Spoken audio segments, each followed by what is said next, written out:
Uta Hagen here with the last of my calendula at Transwidow Uta Hagen YouTube channel and WordPress blog, utahagengrasswidow.wordpress.com, where if you have some of this going on in your family and would like to tell your story through my voice, you can go to the contact form.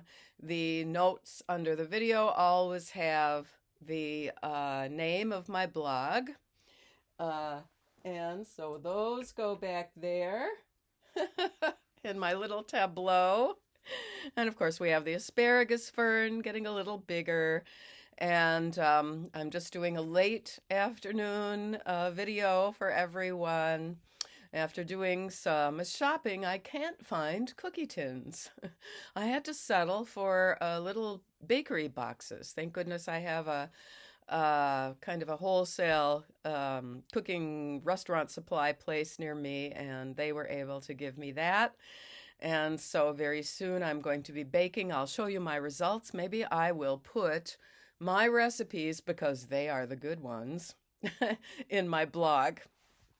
So it'll be peanut butter cookies with a little chocolate button in the center, and maybe some Linzer tarts, and special gingerbread cookies with a very fresh ginger in it that you get in an Indian store. You get little frozen, almost like ice cubes of frozen ginger, ground ginger. It just makes these cookies extra special. And then I wanted to do date oatmeal bars, and then I'm going to make all little packages to give away to my dear friends. So we have this amazing Supreme Court case. How about that? U.S. versus Skrmetti, challenging the Tennessee law banning surgeries and wrong sex hormones for children. And what's going to happen, I hope, in the course of this is that actually the dangers for adults will hopefully surface also. And the fact that these doctors are not really getting informed consent from anyone, especially if they are doing surgeries that are adjacent to the urinary tract or involve the urinary tract for both sexes. Now, we heard Justice Scalia, not Scalia.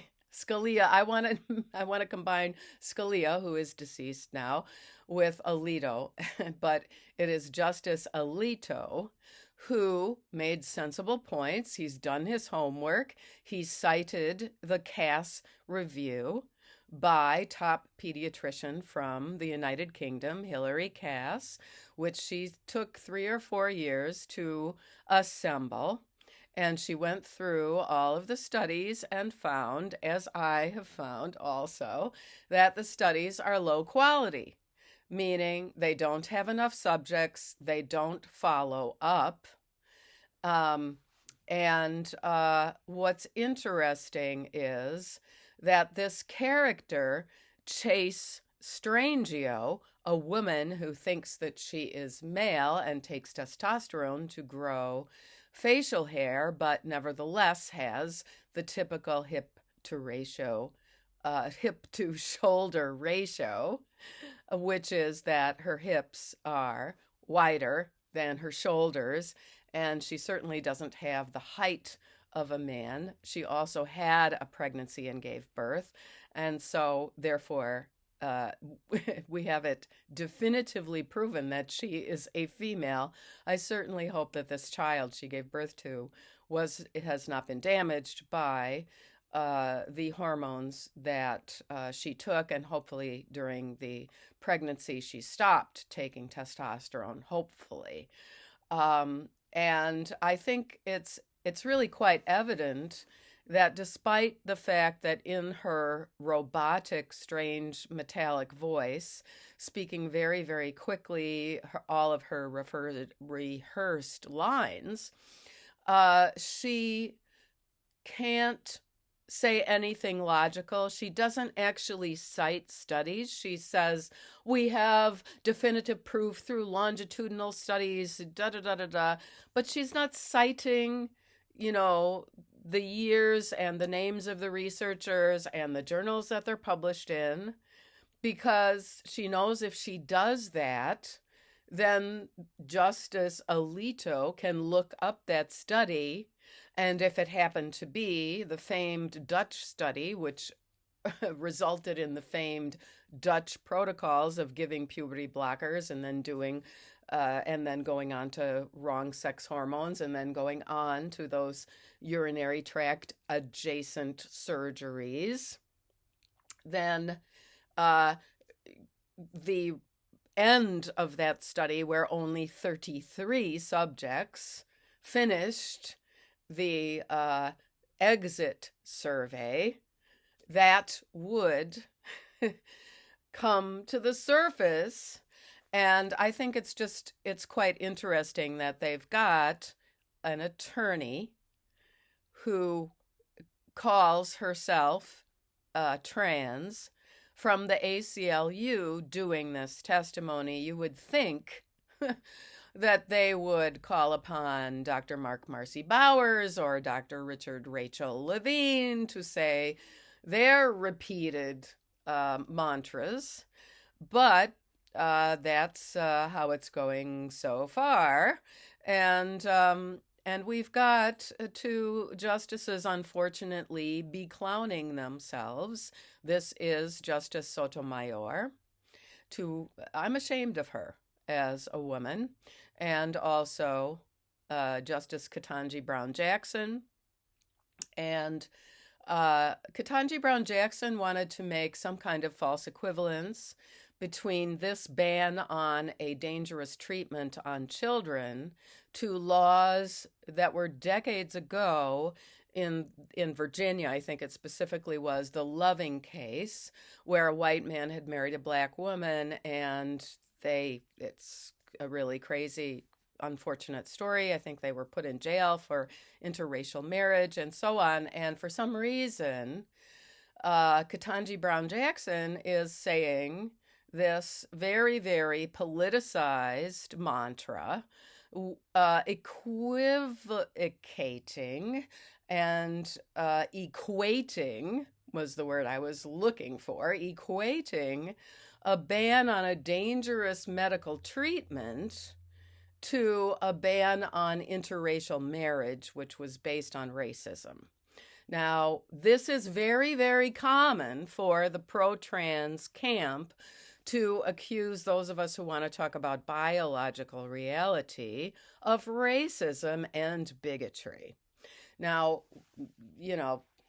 my friends in the Black community don't have the same opinion about that. And as a matter of fact, they're pretty disgusted with men like Nettie, my ex-husband, claiming to be the most oppressed category of people in the world because, like many of them, like Mark Marcy Bowers and like Rachel Richard Levine and like Nettie, they have multiple graduate degrees from various Ivy League institutions, and they are certainly not the results of some kind of extreme bigotry and oppression. In fact, they're all quite wealthy and privileged, actually.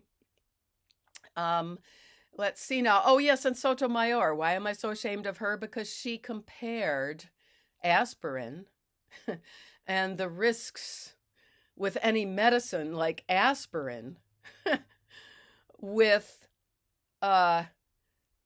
these barbarous surgeries to the urinary tract.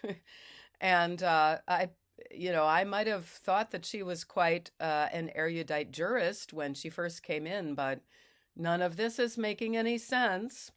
And but I do appreciate that these issues, the fact about Sweden making a U-turn, turning that ship around, and so on, coming up to the surface because due to the dictates of the Trans Journalists Association, style and coverage guide. They always add more. They don't do less, they always add more. So now they have and coverage guide. And now you see, because the facts about the cast review and the Sweden's medical board coming out against these dangerous treatments, which, even if it's only the hormones, it includes risk of kidney failure and risk of liver cancer and various other cancers. As a matter of fact, men who take estrogen are shown to have a 46 times greater risk of getting breast cancer compared to men who don't take estrogen. And so, yes, so I don't know if I really completed this thing about what Sotomayor said. Yes, so she was comparing the risks that are, I guess, listed on a bottle of aspirin, say, with the risk of rerouting the urethra in either sex. And she rudely interrupted the Tennessee, I don't think it was Skrmetti. I think it was like a medical board person from Tennessee, when he was describing the risks. And then she starts talking about aspirin. And what I really found unfortunate was that because she had so scolded him, he couldn't even conclude what he was saying. That's how it appeared to me. He couldn't even conclude what he was saying about the actual risks of girls taking testosterone and boys taking estrogen. Anyway, Chase Strangio, too bad. Sorry. You are deluded. You are not fighting for the right cause. Change gears. Stop risking your life. We don't want you to get the kind of cancers that the testosterone that causes hair to grow on your face might give you. We don't want you to have that. You have a child. So,